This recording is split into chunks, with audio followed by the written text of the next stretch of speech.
নমস্কাৰ সকলোকে শুভ সন্ধিয়া জনালোঁ। আজি এটা প্ৰগ্ৰাম আছে, তাতে অকণমান দেখাই যাওঁ বুলি আহিলোঁ আপোনালোকক। ডাঙৰকৈ মানে পূজা হয়, তো আপোনালোকে ভালেই অঁ। তাৰপিছত এইফালে বহি আছে দেখি পাইছে, আৰু প্ৰথমে সেৱাডাল লৈ লওঁ, তাৰপাছত বাকীখিনি আপোনালোকক কৈ আছোঁ দেই। কৃষ্ণ এয়া পণ্ডিতজী গধূলি সময়ত থাকিব।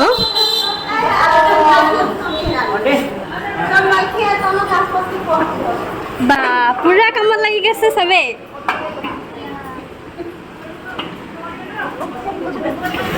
খিচিৰি বনি আছে এইফালে, গধূলি খিচিৰিও দিব ইয়াত। তো আপোনালোকে সকলোৱে আহিব আৰু আমাৰ ইয়াত দেখোন জেগাটো ক'ৰ হয় কৈ দিয়কচোন। 1 নং অসমীয়া গাঁও। 1 নং অসমীয়া গাঁও। এইফালে নজেটিং যোৱা ৰাস্তা, ইয়াতে আছে কৃষ্ণ মন্দিৰ গ'লে টিংৰাই বজাৰ। এতিয়ালৈ মই গৈ থাকোঁ, ৰাতি আকৌ যদি সময় হয় তেতিয়াহ'লে আহি যাম, আপোনালোকো আহিব, একেলগে খিচিৰি খাম।